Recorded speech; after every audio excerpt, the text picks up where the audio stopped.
Hi dears. അപ്പോൾ ഞങ്ങൾ വർക്കിനായിട്ട് ഇറങ്ങിയതാട്ടോ. 2 days ആയിരുന്നു വർക്ക്. പക്ഷേ ഞങ്ങൾ 3 days ആയി. അപ്പോൾ 11 സൺഡേ ഞങ്ങൾ ഉച്ചയായപ്പോൾ തന്നെ 1:30 എന്തായിരുന്നു ട്രെയിൻ ടൈം. അപ്പോൾ എറണാകുളത്ത് തന്നെയായിരുന്നു സ്റ്റാർട്ടിങ്. കോഴിക്കോട് ഇറങ്ങിയിട്ട് അവിടെ നിന്ന് ഞങ്ങൾക്ക് ട്രാവലിംഗ് ഉണ്ടായിരുന്നു 2.5 മണിക്കൂർ. അപ്പോൾ ഞാനും ജസ്റ്റിനും കൂടിയല്ല ബ്രൈഡ് വർക്ക് ചെയ്യുന്നത്. അപ്പോൾ ഞങ്ങൾ അതിൻ്റെ ഒരു വെഡ്ഡിങ് വർക്കിനായിട്ട് ഇറങ്ങിയതാണ്. ഞങ്ങൾ സ്ലീപ്പറാണ് ബുക്ക് ചെയ്തത്. കാരണം കിടന്നുറങ്ങിയെന്ന് ഉദ്ദേശത്തിലായിരുന്നു. പക്ഷെ നമ്മൾ ഉദ്ദേശങ്ങളൊന്നും നടക്കില്ല മോനെ എന്ന് പറഞ്ഞവരെ ബാക്കി ആൾക്കാർക്ക് കൺഫേം ആകത്തോണ്ട് നമ്മൾ സീറ്റ് അഡ്ജസ്റ്റൊക്കെ ചെയ്ത് കൊടുത്തു. അപ്പോൾ ഒരു ട്രിപ്പ് മോഡിലാക്കണമെന്നൊക്കെ ആഗ്രഹം ഉണ്ടായിരുന്നു. പക്ഷെ നടന്നില്ല. ഞങ്ങൾ ഭയങ്കര ടയേർഡായിരുന്നു. അങ്ങനെ ഞങ്ങൾ അവിടെ എത്തി. അതായത് ഞങ്ങൾ ഉച്ചക്കൊന്ന് ഫുഡ് കഴിക്കുന്നുണ്ട്. ഒരു ഷേക്കും കട്ട്ലേറ്റും കഴിച്ചു. ഭയങ്കര കത്തി റേറ്റും ഒരു ടേസ്റ്റും ഇല്ലായിരുന്നു കേട്ടോ. അപ്പോൾ ഞങ്ങൾ ഉറങ്ങിയൊക്കെ പോയി KSRTC കയറി കഴിഞ്ഞ്. പിന്നെ ഞങ്ങളിത് ഒരു ഉത്സവമായിരുന്നു. കാര്യം ഒരു 1.5 മണിക്കൂർ ഞങ്ങളവിടെ ബ്ലോക്കിൽ കിടന്നു ഫുള്ള്.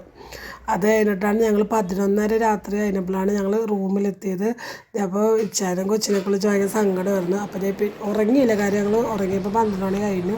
അത് കഴിഞ്ഞപ്പോൾ തന്നെ 3 മണിയായപ്പോൾ തന്നെ എണീറ്റു. പിന്നെ ബ്രൈഡ് വർക്ക് കാര്യം ഇവർക്ക് ഫോട്ടോഷൂട്ടൊക്കെ ഉള്ളതുകൊണ്ട് ബ്രൈഡ് നമ്മൾ 7 മണിയായപ്പോൾ തന്നെ റെഡിയാക്കി. അത് കഴിഞ്ഞ് ഗ്രൂമിൻ്റെ ഫോട്ടോസൊക്കെ ഒന്നും എടുക്കാൻ പറ്റില്ല. കാരണം തിരക്കായിപ്പോയി.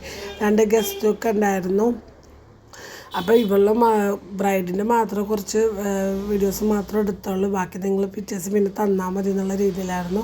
അങ്ങനെ ഇവരെങ്ങനെയെങ്കിലും പറഞ്ഞു വിട്ടിട്ട് ഒന്ന് കണ്ണടക്കണമെന്നുള്ള ആഗ്രഹം ഉണ്ടായിരുന്നു. പക്ഷെ നടന്നില്ല. കാര്യം അവിടെ എല്ലാം റൂമൊക്കെ എല്ലാം മെസ്സിയായിട്ട് കിടന്നുകൊണ്ട് അതെല്ലാം ക്ലീൻ ചെയ്ത് ഞങ്ങൾ മേക്കപ്പ് സാധനങ്ങളെല്ലാം എടുത്ത് വെച്ചിട്ടാണ് പിന്നെ ഞങ്ങൾ കുളിച്ച് വന്നു കഴിഞ്ഞപ്പോൾ തന്നെ 12:30 1:30 ആയി. അപ്പോൾ ഫുഡ് കഴിക്കാൻ കാര്യം അവരുടെ വെഡ്ഡിങ് സ്ഥലത്തോട്ട് കുറച്ച് ട്രാവലിംഗ് ഉണ്ട്. അപ്പോൾ അവിടെ നിന്ന് പോകണം. പിന്നെ അവർക്ക് വിരിപ്പാവ് കൊടുക്കാനുണ്ടായിരുന്നു. അങ്ങനെ ഞാൻ ജസ്റ്റ് റെഡിയായി. അപ്പോൾ ഞങ്ങൾ കാറ് വിട്ടുതരാമെന്ന് പറഞ്ഞിട്ടുണ്ടായിരുന്നു. അപ്പോൾ കാറിന് വെയിറ്റ് ചെയ്യാനാണ്. അപ്പോൾ കാറ് വന്ന് അവിടെ ചെന്ന് ഫംഗ്ഷനൊക്കെ തുടങ്ങിയിട്ടുണ്ടായിരുന്നു. അപ്പോൾ ഞങ്ങൾ അവിടുത്തെ ഫുഡ് കഴിച്ചു. അവിടുത്തെ രീതിയിലുള്ള ഫുഡായിരുന്നു കേട്ടോ.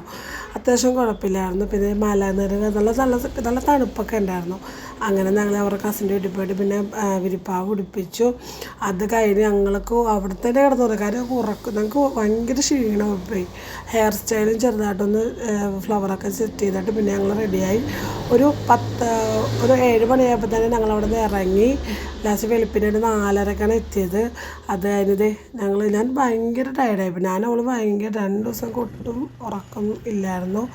അപ്പോൾ ഞാൻ രാത്രി വെളുപ്പിന് തന്നെ ഒന്നും നോക്കില്ല. എങ്ങനെയെങ്കിലും വീട്ടിൽ പോയി കിടന്ന് ഉറങ്ങിയാൽ മതി എന്ന ഉദ്ദേശത്തിൽ തന്നെ ഞങ്ങളപ്പോൾ ഇങ്ങനെ വീട്ടിലെത്തി. അപ്പോൾ എല്ലാവർക്കും ടാറ്റാ.